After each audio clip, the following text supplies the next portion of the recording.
Bueno, muy buenas noches. Hola a todos.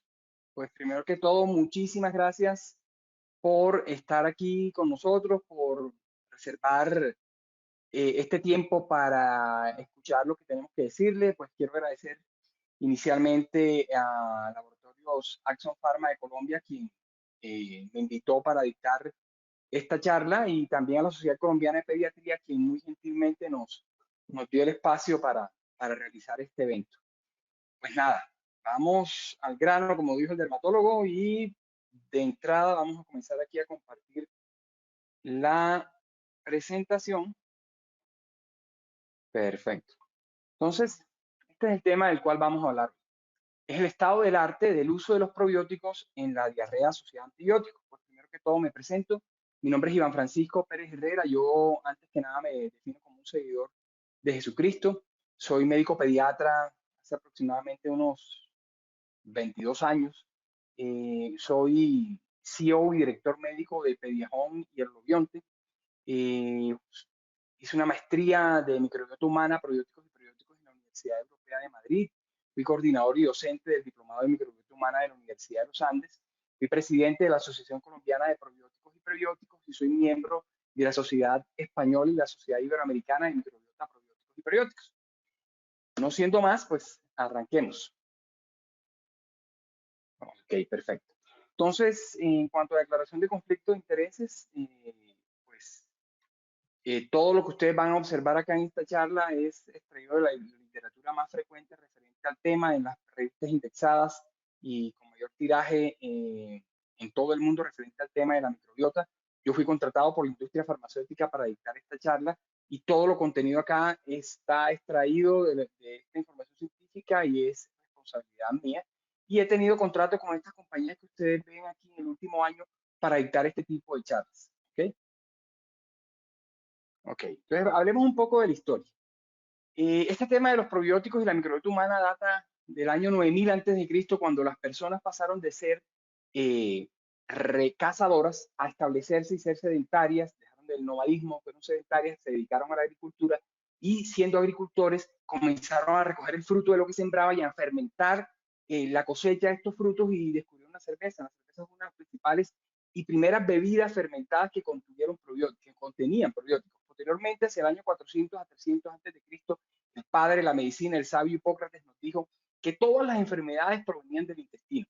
Y día a día estamos comprobando que este señor tenía razón en ese sentido, porque el intestino pasaba a ser la cloaca del cuerpo, a ser el segundo cerebro, un órgano con múltiples funciones interrelacionados con todos los órganos del cuerpo. Posteriormente, observamos que el capitán Cook, un pirata y marino inglés, en todos sus viajes, además de llenar sus bodegas de vino y cerveza, la llenaba de chucrut. El chucrut es una bebida hecha a base de repollo fermentado alemana que los utilizaba el capitán Cook para mejorar la salud intestinal de los marineros durante estos viajes y era efectiva, funcionaba. Pero el golpe fuerte y la principal contribución ocurrió en 1901 a 1905, cuando el doctor Elia Melnikov, un médico ruso, observó que ciertas poblaciones de Bulgaria vivían muchísimo tiempo. Estas personas no se enfermaban casi y eran muy longevas. El doctor Elia Melnikov comenzó a verificar qué era lo que ocurría y bajo microscopio observó la leche fermentada que ellos consumían en cantidades navegables y vio unas formas bacilares de bacterias a las cuales denominó Lactobacillus bulgaricus, porque venían de poblaciones de Bulgaria, y les dio la capacidad de mejorar la salud de las personas y aumentar la vida. Esta fue la primera descripción de un probiótico que hubo. Posteriormente, hacia el año 1930, el doctor Shirota en Japón describió la Lactobacillus Shirota, que es muy famoso, y en 1953 se le dio la primera definición de un probiótico que fue dada por el doctor Collier. El doctor Collier nos decía que los probióticos eran sustancias que ayudaban a mejorar el estado nutricional de las personas. Esto es supremamente cierto y solamente se ha venido a corroborar en estos últimos años. Posteriormente, el boom de la microbiota humana ocurrió en el 2001. En 2001 observamos que encontramos aproximadamente 1000 publicaciones en PubMed con la palabra probióticos o microbiota. En el 2001 la Organización Mundial de la Salud y la FAO dieron la primera o la actual denominación de lo que es un probiótico, con lo cual nosotros nos movemos, que es un microorganismo vivo que dado a cantidades suficientes son capaces de mejorar el estado de la salud de las personas que lo consumen. Esa es la definición actual de probióticos que fue dada en 2001.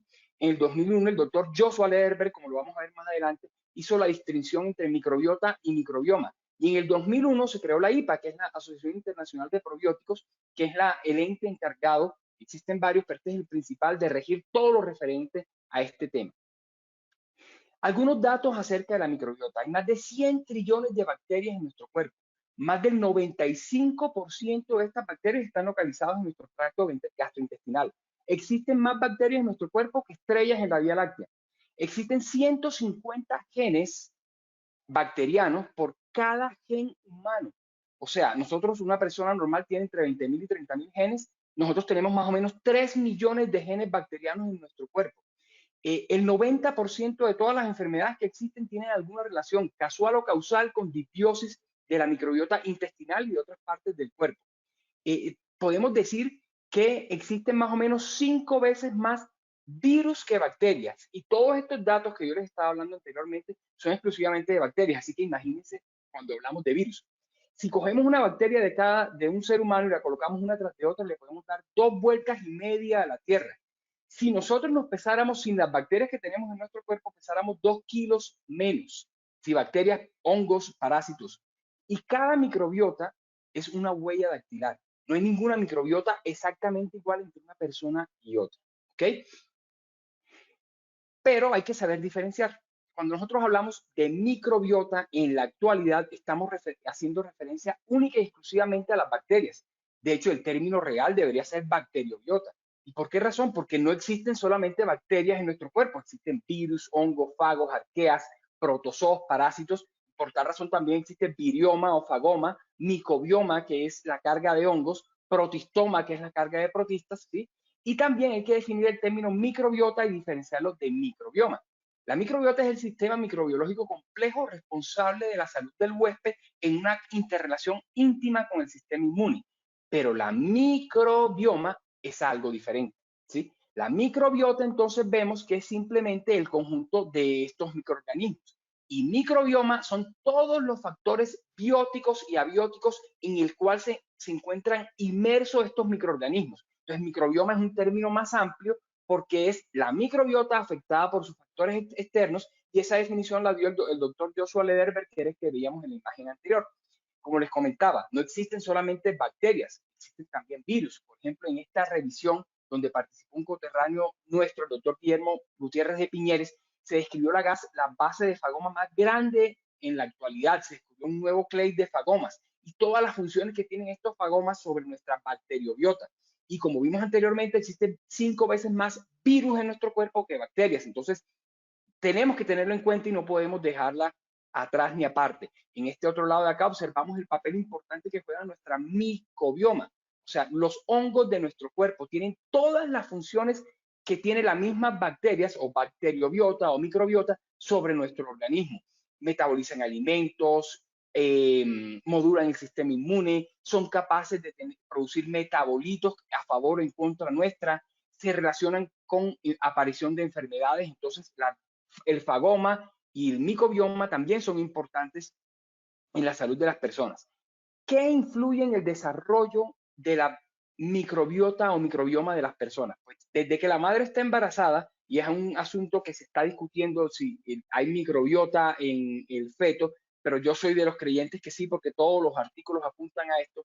Depende de la salud de esa microbiota del niño, de la salud de la madre, si es obesa o no, si hace ejercicio, si tiene una buena dieta, si consume o no antibióticos. Posteriormente, la gran cantidad de bacterias que va a querer ese niño la quiere en el momento del parto, y por eso el mecanismo del parto es supremamente fundamental para dar una microbiota adecuada a ese recién nacido, siendo el parto vaginal normal el ideal. Posteriormente, la alimentación, si hay lactancia materna, las bacterias que se adquieren a través de la lactancia materna y el estar cerca del pezón de la mamá son las ideales, y los niños que son alimentados con leche con fórmula tienen cierta disbiosis por carecer de las bacterias que le brinda la leche materna. Posteriormente, la entrada al jardín, los niños que se encuentran en contacto con antígenos del medio desarrollan una microbiota mucho más eubiótica o sana que los que están apartados o relegados o entran tarde al jardín o no tienen mascotas o no tienen hermanos mayores. Posteriormente, cuando el niño o la persona es adolescente, el consumo de drogas, la dieta, que es el factor predominante para ver cuándo una microbiota es adecuada o no, la realización de ejercicios y posteriormente en la edad adulta la presencia de enfermedades o comorbilidades que pueden alterar esta microbiota intestinal, le dan forma a la microbiota para que ésta sea eubiótica o sana o disbiótica. Ahora, existe un término muy importante que es hacia donde va la medicina de precisión, que es el holobionte. Y el holobionte no es más que la relación que existe entre un macroorganismo con los microorganismos que lo colonizan. O sea, yo como persona y todos mis virus, bacterias, arqueas, hongos que están dentro de mí formamos un holobionte. Y la idea es que la medicina de precisión esté encaminada al tratamiento de este holobionte y no del organismo por aparte, sin tener en cuenta todos los microorganismos que lo están colonizando. Y lo sano o no de este holobionte dependerá de factores ambientales, genéticos y factores que puedan ser cambiados por el ambiente de la genética de cada persona. Ahora, ¿cómo está formada nuestra microbiota intestinal, que es la más abundante y la más importante? Más adelante veremos por qué es la más importante. Pues mire, depende de todos estos factores. Entonces, entre el pH sea más ácido, menos microbiota vamos a tener, porque se van a morir más bacterias. Entre haya mayor concentración de oxígeno, menos bacterias vamos a tener, porque nuestras bacterias y nuestra microbiota predominantemente es anaeróbica o aeróbica microaerofílica, ¿sí? Entonces, entre más oxígeno haya, menos bacterias tenemos. Igualmente, entre menor concentración o mayor concentración de jugo gástrico, pancreático y sales biliares, tendremos mayor o menor cantidad de bacterias. Entonces, tenemos así que en el estómago podemos tener aproximadamente entre 10 a la 2, máximo 10 a la 3 unidades formadoras de colonia por gramo de tejido. Y en el colon, donde sean las condiciones ideales de pH, de oxígeno, de alcalinidad, tendremos más o menos entre 10 a la 12 a la 10 a 14 unidades formadoras de colonia por gramo de tejido. En el colon entonces es donde se concentra la mayor cantidad de microbiota de todo nuestro organismo, incluyendo nuestro intestino.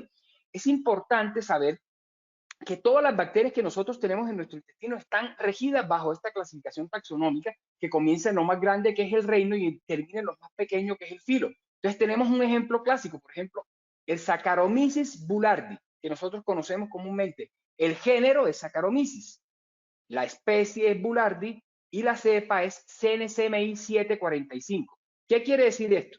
Aquí tenemos otros ejemplos. Entonces, el primer nombre que ustedes ven de los probióticos o de las bacterias intestinales siempre es el género. El segundo es la especie.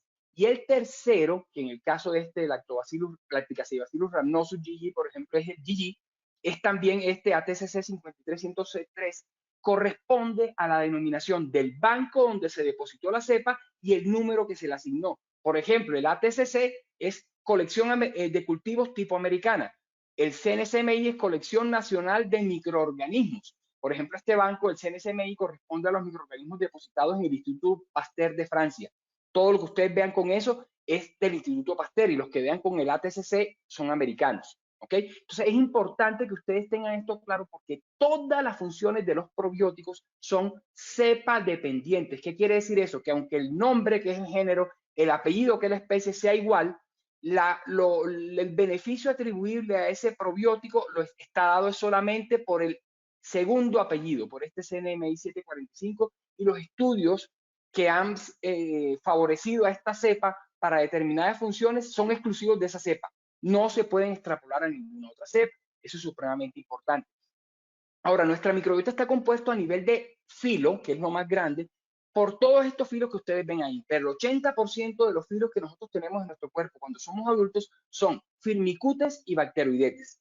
Más sin embargo, esto va cambiando con la edad. Tenemos que cuando el niño nace, predominan las proteobacterias y lactinobacterias, posteriormente los bacteroidetes, los firmicutes y hasta el tercer año, aproximadamente al año cuarto, que es cuando generalmente se adquiere la microbiota adulta, tenemos que ya ahí sí predominan los bacteroidetes y firmicutes, como lo vimos en la gráfica, y en la edad adulta otra vez vuelven a predominar las proteobacterias. Miren esto qué curioso. Nosotros pensamos que nuestra microbiota intestinal está llena de gram negativos. Los gram negativos son del filo proteobacterias. Aquí tenemos las gamma proteobacterias y las beta proteobacterias. La gran mayoría de los gram negativos patógenos son gamma proteobacterias, Escherichia coli, Salmonella, Yersinia. Y miren el porcentaje de proteobacterias proteobacterias que nosotros tenemos. Es del 3 al 4%. Entonces, realmente una microbiota intestinal sana no es rica en bacterias patógenas. ¿Sí? Por el contrario, las tiene muy escasa cantidad. Este es un artículo muy reciente que salió el año pasado, a mitad de año, en el cual nos dice que ese concepto que se tenía acerca de que la microbiota intestinal se desarrollaba totalmente hasta los 4 años y que después de esto ya no había oportunidad de intervención, es un poco errado. O sea, no es totalmente cierto y vemos cómo existen estas llamadas sucesiones primarias, secundarias, terciarias y la sucesión de la muerte, en el cual nos dice que cuando hay ciertas especies pioneras, por ejemplo, en el caso de el niño cuando nace, la especie pionera es las bifidobacterias. Eso es lo que determina la sanidad de un niño hasta terminar la lactancia. En este periodo se puede intervenir cuando el niño tiene algún factor que haga que esas microbiotas sean disbióticas, agregando bifidobacterias. Posteriormente, en la sucesión secundaria, que es el estado adulto, las bacterias pioneras son la Akkermansia mucinifera, Faecalibacterium praunici y bacterias de ese tipo, que también se pueden agregar mediante probióticos o dieta a las personas cuando tienen disbiosis intestinales. Entonces observamos que en cada edad de la vida hay alteraciones que pueden ser corregidas si se introducen especies pioneras o se modulan la microbiota, y que no solamente hasta los 3 o 4 años nosotros tenemos oportunidad de hacer esto, aunque ese es el tiempo más importante con el que contamos para poder hacer intervenciones efectivas para modular la microbiota intestinal. ¿Cuáles son las funciones de esta microbiota intestinal? Efecto de barrera, colocándose en la superficie de los enterocitos para que las bacterias patógenas no nos ataquen. Inmunomodulación, ya que el 70 al 80% de todas las células activas de nuestro sistema inmune se encuentran en la lámina propia del intestino. Al estar las bacterias de la microbiota en constante comunicación con estas células del sistema inmune, tienen un gran y potente papel inmunomodulador. Síntesis, las bacterias de nuestra microbiota son capaces de producir vitaminas como la K o las vitaminas del complejo B. Efecto trófico, las bacterias de la microbiota intestinal sana producen sustancias que hacen que el enterocito crezca cuando está enfermo. Función metabólica, producen ácidos grasos de cadena corta que son los más importantes antiinflamatorios endógenos que nosotros producimos. Entonces tienen múltiples funciones y tenemos que saber cuándo una microbiota es sana o cuándo una microbiota es enferma. La microbiota sana o eubiótica es supremamente difícil de definir, mas sin embargo hay ciertas características importantes que le hacen pensar a uno que una microbiota es eubiótica. Entonces es eubiótica cuando hay poco porcentaje de patógenos, cuando es una microbiota rica en producción de ácidos grasos de cadena corta, cuando es una microbiota sana y diversa, o sea, cuando tiene mucha cantidad de especies, géneros y cepas diferentes de bacterias dentro de esa microbiota.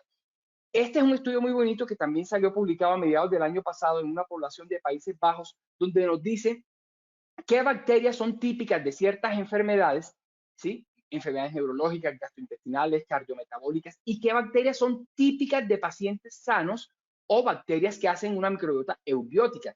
Pero desafortunadamente nosotros no podemos extrapolar estos estudios de la población de Países Bajos a nuestra población, porque nuestra microbiota eubiótica va a ser totalmente diferente a la microbiota eubiótica de los pacientes de Países Bajos. Pero es un estudio muy bonito en el sentido que es de los pocos que nos indica qué tipo de bacterias existen en los pacientes con microbiotas eubióticas y qué bacterias existen en pacientes enfermos y con qué tipo de enfermedades.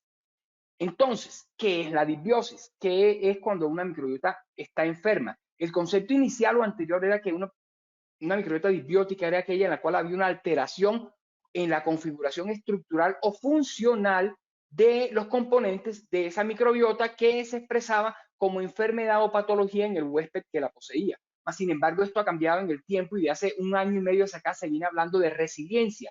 La resiliencia no es más que la capacidad que tiene la microbiota a adaptarse a todos los estímulos estresores del medio.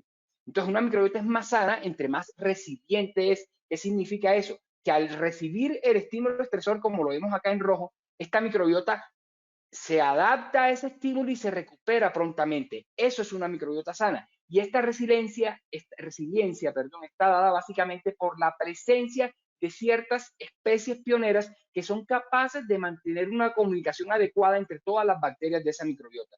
Ese es el concepto actual de lo que es una disbiosis intestinal. Pérdida de estas bacterias o estas taxas bacterianas capaces de mantener un cross-feeding o un quorum sensing o una comunicación adecuada entre las bacterias de la microbiota.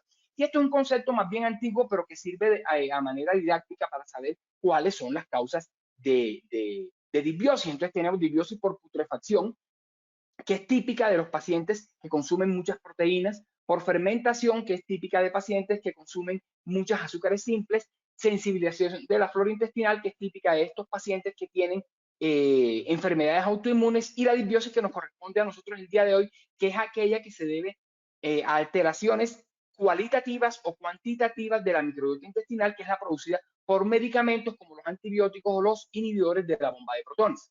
¿Qué ocurre cuando un paciente está eubiótico o tiene una microbiota resiliente? Lo que vemos acá arriba. Todas las funciones de la microbiota están parejas. Funciones inmunes, metabólicas, el sistema nervioso central y otras.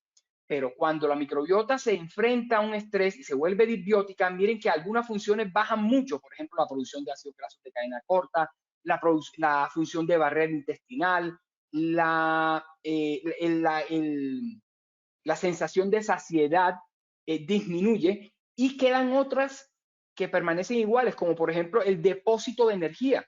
Cuando una microbiota es disbiótica, aumentan los depósitos de energía y aumenta la inflamación. Por eso las personas con microbiotas disbióticas están totalmente inflamadas, y esto puede expresarse con obesidad y sobrepeso, pero en ocasiones no es necesario. Se puede expresar con diabetes, hipertensión arterial, enfermedad cerebrovascular, como lo vamos a ver más adelante. Entonces, como lo dije anteriormente, la diversidad de la microbiota intestinal, o sea, qué tantos tipos, géneros, especies de bacterias hay en una microbiota, define si esta microbiota es sana o no. Y entre más diversa sea una microbiota, es más sana. ¿Qué factores influyen en que una microbiota no sea sana? Pues factores genéticos, como la presencia de ciertos genes que hacen que crezcan bacterias patógenas, estilos de vida, dentro del cual la dieta es el factor más importante para modular una microbiota para que ésta sea sana o no. Las dietas occidentales producen microbiotas disbióticas o no resilientes. Las dietas ricas en fibra o rurales producen microbiotas eubióticas sanas o resilientes.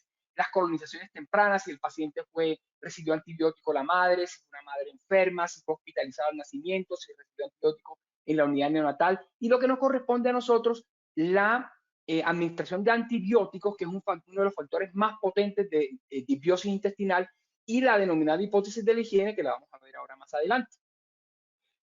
Traigo esta imagen para que la vean, y este pasaje de la Biblia, algo que dijo nuestro Señor Jesucristo y que le ocurrió a él. Se sentó con sus apóstoles a compartir una cena y no se lavó las manos, y los judíos, los escribas y los fariseos lo increparon porque no se había lavado las manos. Nuestro Señor Jesucristo sabiamente le respondió que lo que contamina al hombre no es lo que entra por su boca, sino lo que sale de su boca, de un corazón enfermo y lleno de pecado y de odio. Y toda razón tiene, porque esta es la base para hablar acerca de la hipótesis de la higiene, que al igual que los antibióticos es un factor productor de disbiosis. Esta hipótesis de la higiene dice que entre más limpios y menos expongamos nosotros a nuestros niños a los antígenos ambientales, la posibilidad de que estos niños desarrollen enfermedades autoinmunes y alergias es muchísimo mayor, porque la respuesta inmune no se va a ir hacia el TH1, que es hacia estos antígenos infecciosos, sino hacia el TH2, que es típica de la respuesta alérgica y autoinmune. A lo que vamos. Datos acerca del uso de los antibióticos. Mire, tenemos que los antibióticos son las drogas más usadas en el mundo. El 40% de los fármacos prescritos en el mundo son antibióticos. Se usan antibióticos de amplio espectro sin indicaciones adecuadas en todo el mundo y por mucho tiempo. Y los centros de salud no tienen la manera, y los de cuidado primario, que son los que más lo formulan, no tienen la manera para poder saber de forma exacta cuándo formular un antibiótico o no de manera adecuada. Por eso estos espacios de capacitación continua son supremamente importantes para poder mejorar la indicación de antibióticos con una causa justificada. Ok, miren, esto es un estudio muy bonito que se hizo en el Reino Unido, donde nos decían cuál era el porcentaje de uso de antibióticos. Miren lo que pasa en el Reino Unido. Utilizaron 61.6 millones de dosis de penicilina en el 2015, ¿sí? Y el porcentaje por cada 1.000 habitantes de uso de antibióticos es supremamente alto, es más de 100, que es algo loco, ¿sí? La amoxicilina fue el antibiótico más usado, 54.8 millones de dosis de amoxicilina en el Reino Unido en el 2015. Aquí vemos que ocurre en España, no es muy diferente. Durante los 2 primeros años de vida se están utilizando casi 800.000 dosis perdón, se están utilizando más o menos, se están colocando antibióticos casi a 800 niños por cada 1.000 habitantes. La cosa es absurda, o sea, casi al 100% de los habitantes de España en los primeros 2 años de vida se le está colocando antibióticos, ¿sí? Y en Colombia las cifras no están muy distantes. Estas son unas cifras del 2010, donde nos dice que se utilizaron casi 15 millones de dosis de antibióticos, pero actualmente estamos nosotros más o menos en un promedio de unos 80 pacientes por cada 1000 dosis indicadas de antibiótico. Igualmente que en el resto del mundo el antibiótico más utilizado es la amoxicilina y todos las aminopenicilinas. Miren este estudio, qué bonito. Este es un estudio que nos dice que después de que yo administro antibiótico a un paciente, se le mira cómo está la flora intestinal a los 48 meses. Después de los 48 meses, en verde vemos qué antibióticos producen disbiosis significativa y en azul los que no son significativos. Y miren cómo hay antibióticos como los macrólidos y como ciertas tetraciclinas que son capaces de producir disbiosis profundas más allá de 48 meses con un solo ciclo de antibiótico administrado, ¿sí? Y todos los antibióticos que vemos aquí, después de 48 meses, producen disbiosis, así sea no significativa. Miren ustedes lo que está produciendo los antibióticos. Los antibióticos es la principal medida junto con la pasteurización y con las vacunas que han salvado vidas en el mundo.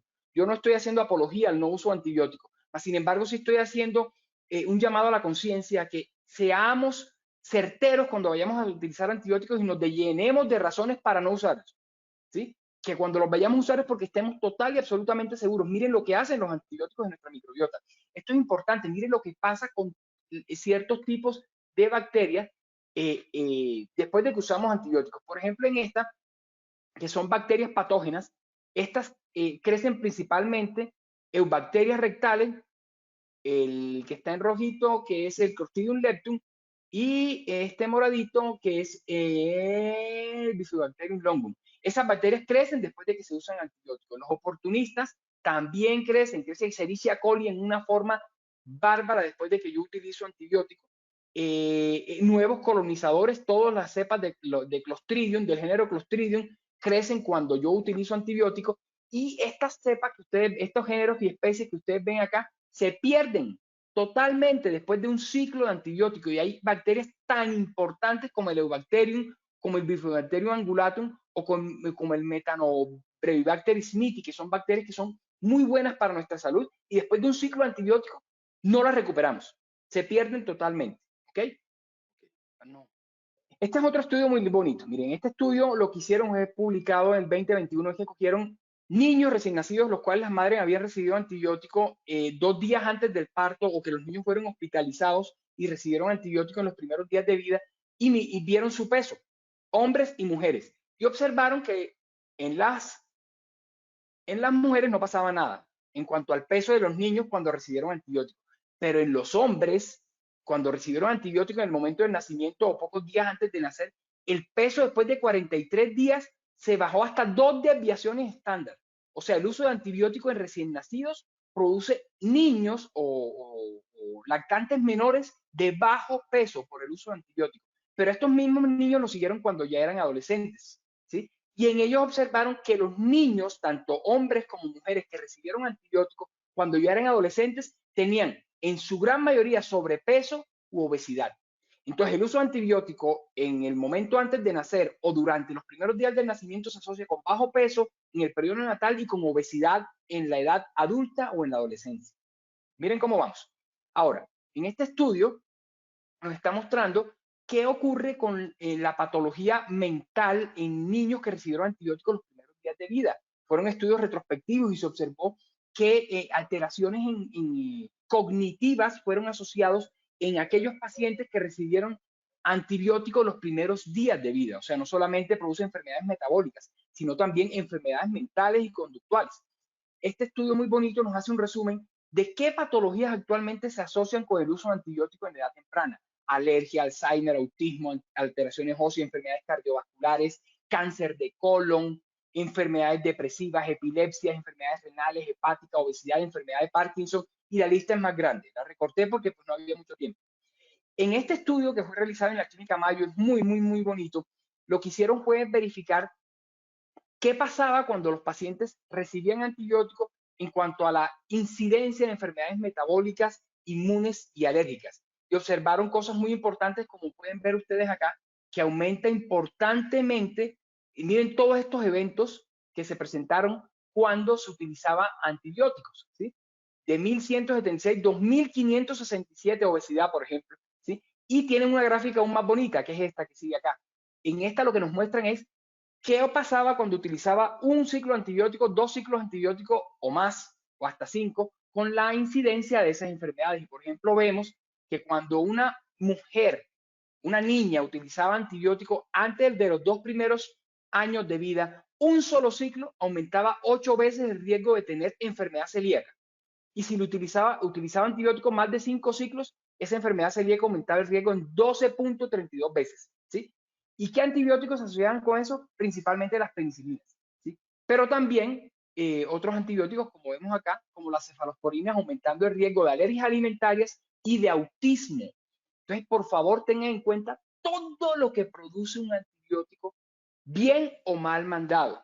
Por lo menos cuando yo lo mando bien, sirve para la enfermedad que lo estoy utilizando. Pero cuando lo mando mal, además de que no va a servir para la enfermedad que lo estoy mandando, mire todo lo que nos produce.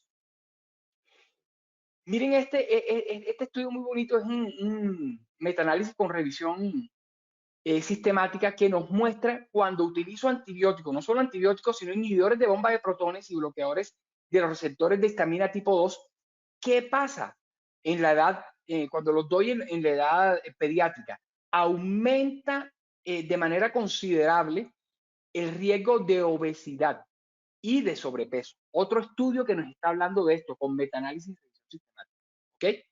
Ahora, no solamente en eso, hay también alteraciones de los producidas por los antibióticos. Mire lo que pasa cuando yo consumo antibióticos en cuanto a la respuesta a las vacunas, ¿sí? Hay alteración en la barrera intestinal y al haber alteración en la barrera intestinal, los antígenos que están en la luz de mi intestino entran y mi respuesta inmune, después de que soy vacunado, no se monta contra la vacuna, se monta contra esos antígenos que están entrando a mi circulación y la respuesta inmune contra la vacuna que me colocaron cuando yo recibí un esquema antibiótico previo se disminuye.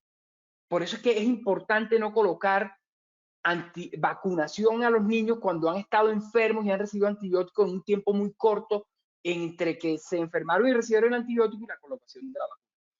¿Qué más producen los antibióticos? Mire, este es un estudio supremamente lindo porque uno dice, bueno, producen disbiosis, pero es que los antibióticos se le dan a las personas que están enfermas. ¿Cómo sé yo que esa disbiosis no está producida por la enfermedad y no por el antibiótico? O sea, ¿cómo sé yo que la disbiosis es por la enfermedad o por el antibiótico que le estoy dando? Bueno, este estudio le dio el antibiótico a personas sanas. Cogió 20 personas sanas, cogió su microbiota, la analizó antes de dar el antibiótico y posteriormente les dio el antibiótico. Y miren lo que encontraron. Primero, no hubo recuperación taxonómica de muchas taxas bacterianas como les mostré antes. O sea, se perdieron una cantidad de bacterias buenas que ellos tenían antes de comenzar el estudio. Segundo, se detectaron genes de resistencia antibiótica para la cefalosporina, para la tetraciclina y para cefalosporinas de cuarta generación. O sea, aumenta el riesgo de resistencia antibiótica. Y tercero, le midieron por metagenómica, vieron qué tipo de microbiota quedó en estas personas después de haberle dado el antibiótico y era muy parecida a la microbiota de los pacientes que están hospitalizados en una unidad de cuidado intensivo. Eran pacientes sanos, que no tenían nada con microbiotas que eran parecidas a los pacientes de UCI por haber recibido un ciclo de antibióticos. Uno solito. Mire todo lo que hacemos cuando damos antibióticos. Esta diapositiva nos muestra qué ocurre con los genes de resistencia bacteriana cuando yo doy antibiótico a los 5 días. Y mire cómo sube en ese pico, nos muestra que a los 5 días de dar yo antibiótico, todos los genes de resistencia bacteriana medidos se aumentan. Entonces, el solo hecho de dar antibiótico aumenta el riesgo de incidencia de resistencia bacteriana. Y aquí vemos que cómo ocurría lo que les comentaba. Hay daño de la barrera intestinal, entran los antígenos, estos antígenos producen inflamación, se disminuye la producción de ácidos grasos de cadena corta que son antiinflamatorios, de ácidos biliares secundarios también que son antiinflamatorios y la persona se inflama. Y la respuesta proinflamatoria tipo TH1, TH2 y TH17 en el cuerpo lo que produce es enfermedades, sobre todo crónicas no transmisibles. Ahora, ¿qué es una diarrea asociada a antibióticos? Es una diarrea que se produce por una causa que no es determinable en un periodo hasta de 2 meses después de haber dado antibiótico. Por eso es supremamente importante que ustedes interroguen a sus pacientes si han que tienen diarrea, si han recibido antibióticos en los últimos 2 meses, porque se puede presentar hasta 2 meses después de yo haberlo recibido. Eso es supremamente importante.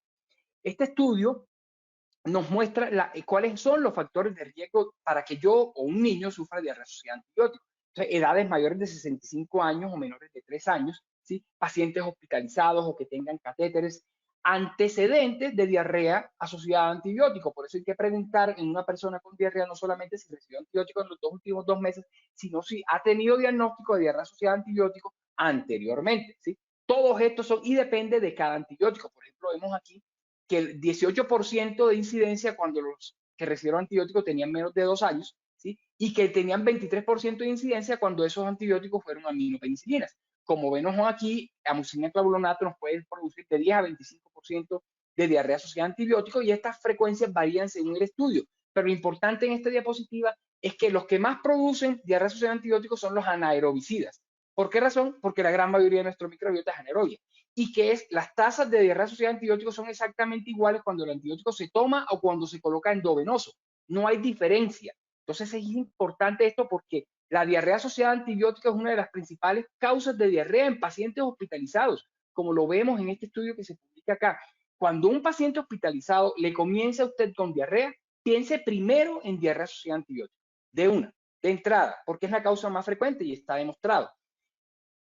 ¿Qué tipo de alteraciones en nuestra microbiota producen los antibióticos? Pues depende de qué familia son. Por ejemplo, las penicilinas aumentan las enterobacterias en nuestro intestino, que son deleterias, pero disminuyen los lactobacilos, que son adecuados. La ciprofloxacina aumenta las cepas resistentes de E. coli en nuestro organismo, ¿sí? Pero, por ejemplo, nos disminuye ciertos coprococos, que son efectivos o buenos para nuestra microbiota. Entonces, depende de qué antibiótico, así será la alteración en la microbiota que se va a producir, pero en términos generales siempre aumentarán las bacterias malas y bajarán las bacterias buenas. ¿Cuáles son las principales causas de diarrea asociada a antibióticos? Todas las que ustedes ven a ver aquí. Clostridioides difficile. Le digo Clostridioides porque ya cambió el nombre. El año antepasado a finales pasó de ser Clostridium a Clostridioides. Ese es el nuevo nombre. Candida albicans, Clostridioides perfringens, estafilococo dorado. El principal es el Clostridioides difficile y es importantísimo porque produce una enfermedad que ustedes conocen muy bien, que es la colitis pseudomembranosa, y más o menos lo que ocurre para que un paciente le dé esto es que recibe antibióticos o inhibidores de bomba de protones, es un paciente de edades extremas, tiene alguna comorbilidad, ese antibiótico produce una microbiota no resiliente o disbiótica, crecen las bacterias negativas como el Clostridioides difficile. Este es tratado con probióticos, con antibióticos, con anticuerpos monoclonales o con transferencia de microbiota fecal y se sana. Esa es la evolución natural de los pacientes con enfermedad o infección por Clostridioides difficile. Y vemos aquí qué es lo que ocurre. Generalmente cuando yo doy antibiótico, esta flora que venía, esta microbiota normal, se pierde, ¿sí? Pero miren que tarda en recuperarse y aún así, después de que yo suspendí el antibiótico, esta microbiota continúa disbiótica o no resiliente. Por eso es que yo debo averiguar si recibo antibiótico 2 meses antes y por eso la diarrea asociada a antibiótico puede dar hasta 2 meses antes porque es el tiempo mínimo que requiere la microbiota para recuperarse medianamente cuando se recupera. La incidencia de esto en la población general de la infección por Clostridioides difficile varía de un 5 a 30%. En la población pediátrica en los extremos también es un poco más alta y aumenta la frecuencia cuando hay comorbilidades y en estos últimos años estamos viendo que ha aumentado mucho, sobre todo en países desarrollados, por la dieta industrializada y por el alto uso de antibióticos en esto. Vemos cómo existen antibióticos de alto riesgo de producir diarrea por Clostridioides difficile. Por ejemplo, si utilizamos cualquiera que esté en esta columna, el riesgo aumenta de 8 a 20 veces. Si utilizamos los de esta columna acá, el riesgo aumenta de 3 a 5 veces. Y si utilizamos los que están en la columna acá, el riesgo aumenta de 2 a 3 veces. Pero en todo el riesgo aumenta comparado con pacientes que no han recibido antibióticos. ¿Ok? Ahora, ¿qué hay de probióticos y Clostridioides difficile? Pues bueno, existe mucha evidencia.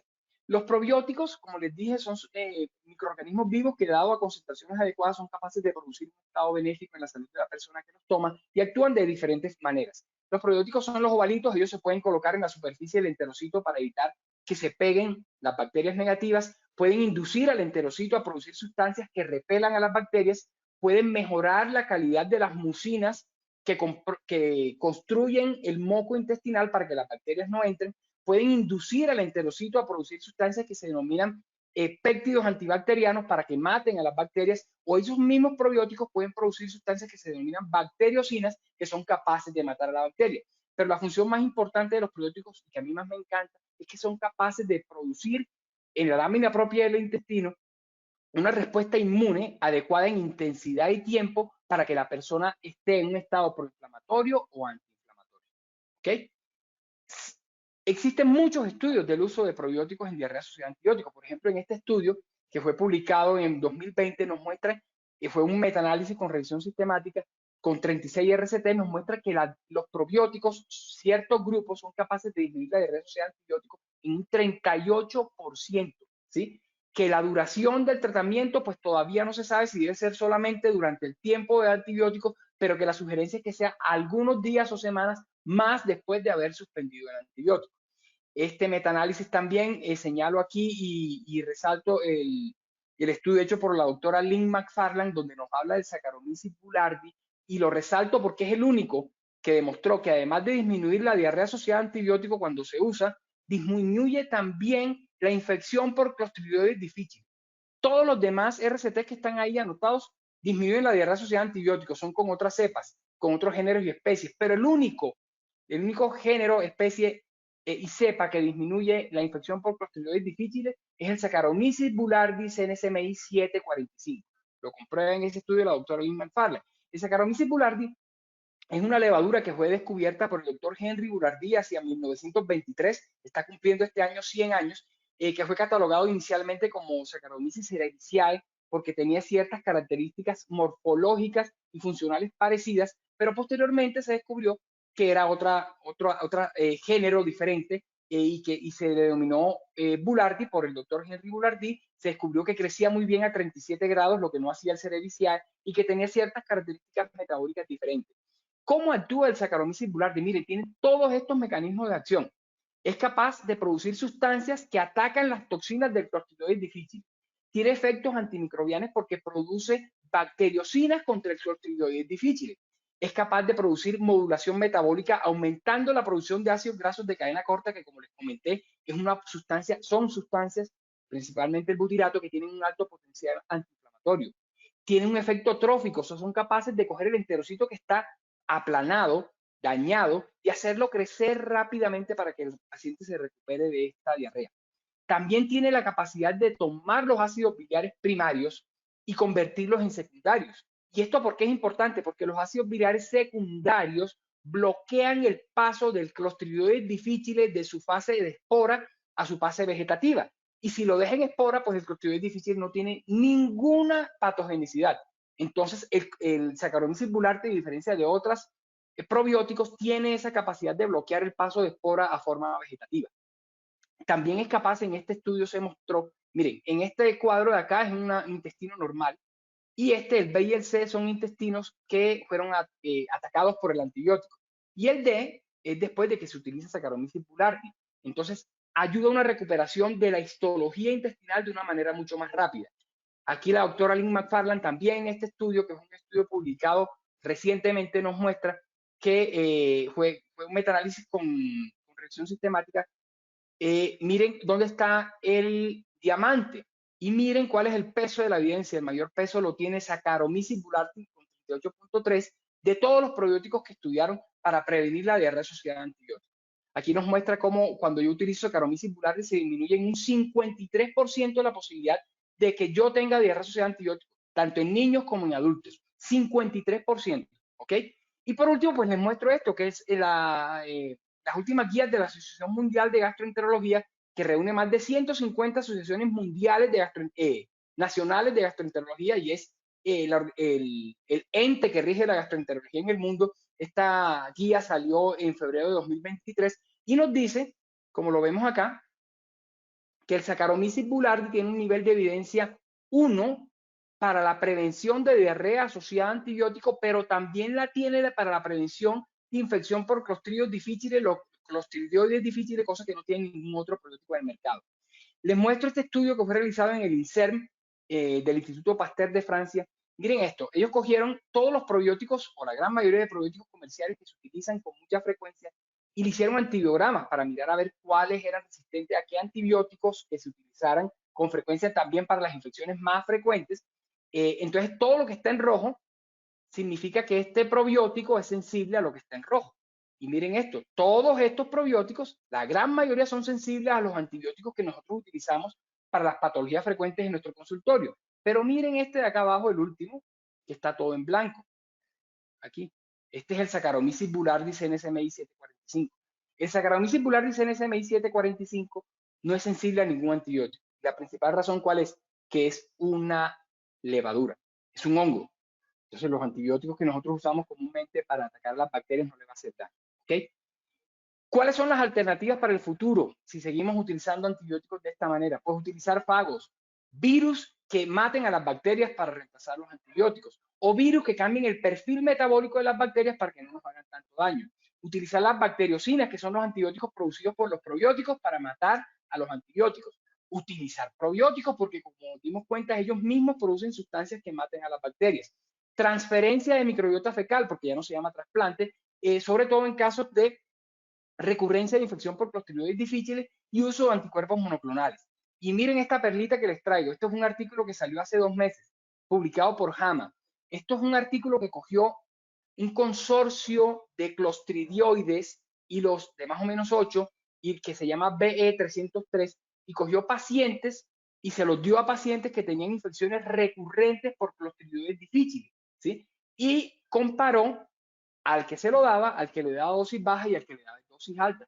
Y se encontró que este consorcio bacteriano de Clostridioides prevenía la recurrencia de infección por Clostridioides difficile en un 40 y algo %. Esta es la primera droga, porque así se aprobada por la FDA, tomada de bacterias del excremento de personas sanas para tratar la infección recurrente por Clostridioides difficile. Fue aprobado hace un mes la FDA, y la compañía que lo está haciendo es esta compañía biotecnológica de Estados Unidos, está en Massachusetts, que se llama Vedanta.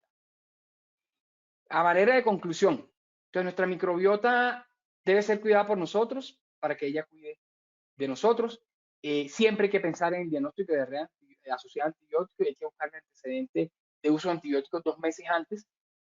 Los probióticos son una excelente alternativa para la prevención de la diarrea asociada a antibióticos, para mejorar la disbiosis y para prevenir la pérdida de bacterias buenas para nosotros a largo plazo y de manera definitiva.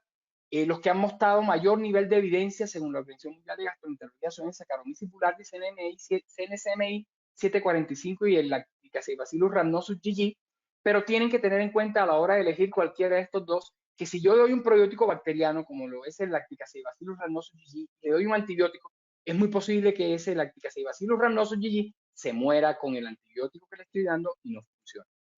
Si les llama la atención esto del mundo de la microbiota, los invito a seguir las páginas que tenemos, que es el Holobionte y mi página personal, en la cual producimos bastante información referente a este tema. Ahí están los códigos QR para que le tomen foticos si están interesados. Igualmente estamos en LinkedIn, en Instagram, como el @el_holobionte, o en mi perfil en Instagram como Iván Francisco Pérez Herrera. Por último, no me quiero ir porque, pues, como le dije al principio, yo soy seguidor de Jesucristo y todo lo que soy se lo debo a Él. Entonces le quiero dejar este mensaje: si confiesas con tu boca que Jesús es el Señor y crees en tu corazón que Dios lo levantó entre los muertos, serás salvo. Muchísimas gracias. Eso es todo. Veamos a ver si hay alguna pregunta por acá.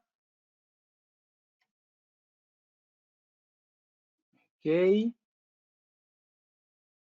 Bueno, entonces, nos preguntan si el probiótico se tiene que dar obligatoriamente con el antibiótico o se podría dar después. Bueno, eso es una muy buena pregunta. Eso es una muy buena pregunta porque lo ideal sería que apenas yo comience un antibiótico, comience un probiótico que esté demostrado que funciona para prevenir la diarrea asociada a antibióticos. Por ejemplo, el Saccharomyces boulardii CNSMI 745, en el mismo momento. Sin embargo, la recomendación general es que si yo no comencé el probiótico con el antibiótico porque se me pasó, porque no lo sabía, no importa. Lo dé de todas maneras en cualquier momento hasta 2 meses después de haber iniciado ese esquema antibiótico, porque me puede prevenir esa diarrea y porque puede disminuir un poco la profundidad de la disbiosis o de la no resiliencia de esa microbiota secundaria al uso del antibiótico. ¿Ok? Acá hay otra pregunta. Mariel nos dice, ¿cómo se toman los probióticos? Ah, ¿existen algunos alimentos que nos puedan ayudar? Sí, sí, sí. Excelente pregunta. Eh, a ver, todos alimentos, muchos de los alimentos fermentados son ricos en probióticos. El kefir, la kombucha, el miso, bueno, todos los que sean fermentados. El yogur es un alimento rico en probióticos. Más sin embargo, eh, los probióticos contenidos en este tipo de alimentos no tienen estudios que soporten su uso para la prevención de la diarrea asociada a antibióticos. Existe solamente un tipo de kefir que distribuyen en Europa que tiene un nivel de evidencia 3 para la prevención de diarrea asociada a antibióticos. Ahora, si tú lo vas a tomar el alimento para tu salud en general y para tener una microbiota adecuada, sí, todos estos alimentos funcionan. También funciona que consumas muchos alimentos ricos en fibra, porque la fibra es tomada por la microbiota intestinal y es convertida a ácidos grasos de cadena corta como el butirato, el propionato y el acetato, que tiene efectos supremamente benéficos para la salud de las personas. ¿Okay? ¿Qué otra pregunta tengo por acá? Acá hay otra pregunta, Fer, pero no la puedo ver. ¿Existen algunos alimentos así que nos pueden ayudar?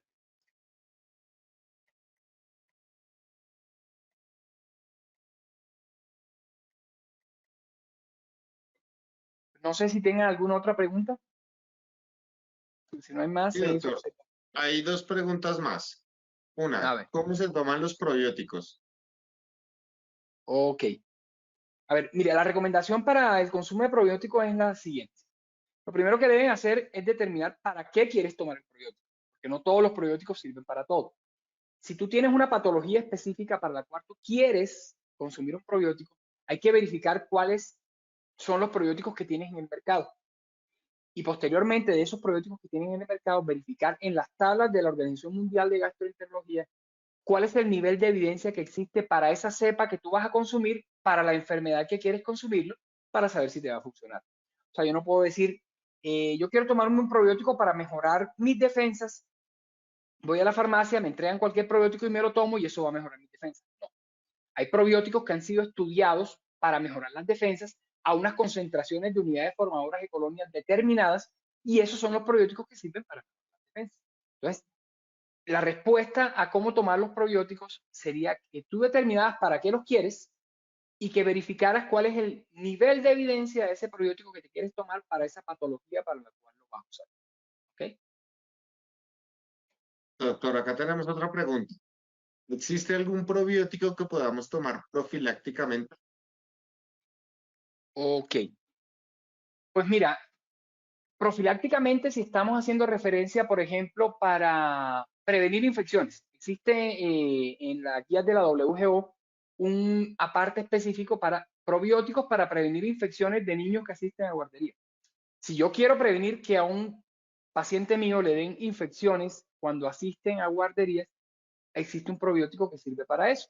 ¿Sí? El Lacticacibacillus rhamnosus GG, contenido en Muno Kids, por ejemplo, es un probiótico que tiene todos los estudios y que soportan su uso para prevenir infecciones en niños que asisten a guardería. El Bifidobacterium lactis, el BL04, también funciona y sobre todo si vienen los dos mezclados, como viene en Muno Kids, funcionan mucho para ese sentido. Ahora, para profilaxis de que, si tú me dices una patología, yo podría decirte si funciona o no funciona. Por ejemplo, el Lactobacillus bulgaricus funciona para la, la intolerancia a la lactosa. ¿Sí? El Streptococcus thermophilus también. Son los dos únicos probióticos y el acidófilos. Son los únicos tres probióticos que en Europa puedes tú colocar en un empaque que lo lleve, que funciona para mejorar la intolerancia a la lactosa. ¿Sí? Pero entonces, cuando vamos a hablar de probióticos, tenemos que hablar primero de qué enfermedad o para qué condición tú estás buscando la solución en ese probiótico. ¿Ok? Listo, doctor. Otra pregunta. ¿La dosis de probióticos en niños es igual al adulto? Ok, excelente. Mira, la dosis de probióticos, bueno, existen dos formas de medirla. Los gringos generalmente la miden en miligramos. En Europa y acá en Latinoamérica las medimos en unidades formadoras de colonia. Entonces, lo importante es verificar los estudios para los que tú los vas a utilizar con cuántas unidades formadoras de colonia se realizaron. Mi, siempre la recomendación mía es ir a las tablas de la Organización Mundial de Gastroenterología porque ahí te dice cuál es la concentración del probiótico con el nivel de evidencia para la enfermedad que sirve, con la cual funciona, ¿sí? Y hay diferencias en las tablas en niños y adultos, pero casi nunca hay diferencia en dosis. Hay diferencia en qué probiótico sirve y para qué patologías. Y en esas sí tú ves en cuenta, pero generalmente las dosis son las mismas. Generalmente las dosis de los probióticos para la gran mayoría de las patologías oscilan entre 1 por 10 a la 9 unidades formadoras de colonia hacia 1 por 10 a la 11 unidades formadoras de colonia. Se mueven en ese rango, sean niños o adultos. Pero siempre es bueno verificar en las tablas cuáles son las dosis aprobadas para esa enfermedad y para ese probiótico. Pero generalmente están tanto para niños como para adultos en ese rango. Listo, doctor. Otra pregunta. Después de una desparasitación indicada por coporoscópico, ¿es importante tomar probióticos posterior al manejo? Ok, excelente. Pues mira, yo particularmente no desparasito a ningún niño, a menos que, como está diciendo la persona que pregunta en el coproscópico, en el coprológico, aparezca un parásito que sé yo que es patológico. Eh, si es así, pues sí, dar el antibiótico que está indicado, perdón, el medicamento que está indicado. Y estos medicamentos desafortunadamente tienen el penoso efecto secundario y se ha demostrado que despiertan genes que están dormidos, o sea, tienen un efecto epigenético negativo para despertar genes de enfermedades autoinmunes como la artritis reumatoidea y el lupus eritematoso sistémico. Entonces, mi recomendación a todas luces es que si tú das un medicamento para una parasitosis bien indicado, es un probiótico. Es un probiótico porque estos medicamentos tienen ese efecto secundario, entre otros, ¿no? Porque también producen disbiosis por acción directa. Entonces, tienes toda la razón. Habría que dar un probiótico que regule la microbiota intestinal para tratarla de llevar nuevamente al estado en que estaba previo al uso del antiparasitario. Listo, doctor. Y la última pregunta. ¿Podemos usar los probióticos en infecciones de piel, infección urinaria o solo gastrointestinal? Excelente pregunta. Mira, los probióticos tienen un abanico de usos soportados por estudios científicos que realmente la gran mayoría de las personas no conocen, y que está implicado con todos los sistemas del cuerpo. Entonces, específicamente a la pregunta que tú me haces, la respuesta es sí. Hay cepas probióticas estudiadas para prevención de infección de vías urinarias, para prevención de aparición de cálculos renales, eso hablando de vía urinaria, para prevención y tratamiento de vulvovaginitis, para lo otro que me preguntó fue infección de vías urinarias y qué. Bueno, para obesidad, para sobrepeso, para Alzheimer, para trastornos en el estado de ánimo, para alopecia areata, para dermatitis atópica, para psoriasis, para mejorar el rendimiento deportivo, para disminuir el síndrome de intestino permeable, para enfermedades reumáticas, para enfermedades autoinmunes, para Alzheimer, para autismo. Para lo que tú me digas, yo te puedo suministrar un probiótico que está siendo estudiado para ese fin. De hecho, muy pronto en Colombia contaremos con el primer probiótico de precisión, con un mecanismo de acción descubierto específico para tratar el sobrepeso y la obesidad, para prevenir sobrepeso y obesidad y para tratar. Y vamos a tener también el primer probiótico para mejorar peso y talla en niños con mengua de peso y talla, para tratar la desnutrición y niños que tienen bajo peso y talla asociado o no a desnutrición. Ya las vamos a traer prontamente a Colombia, creo que en el segundo semestre de este año contaremos con ellos. Entonces este mundo de la microbiota y los probióticos es enorme y en Latinoamérica desafortunadamente solo conocemos la puntita del iceberg, y la idea del Holobionte, la empresa que yo tengo realmente, dar a conocer la magnitud de lo que es la microbiota porque es la punta de lanza para el estudio de la medicina de precisión por encima del genoma humano porque es de mucho más fácil acceso, ¿sí? Y en Europa, pues ya definitivamente ellos sí conocen y están duchos en el tema y van mucho más adelantados que nosotros, pero tenemos que seguir este camino y la idea mía en ese sentido es seguir el camino de ellos para poder obtener todos los beneficios que ellos ya tienen acá en nuestra población. Esa es la razón del orobión. Muchas gracias por su atención, muchas gracias por el tiempo, muchas gracias por la paciencia. Pues espero verlo pronto en una nueva charla. Que descansen, que tengan una feliz y bendecida noche.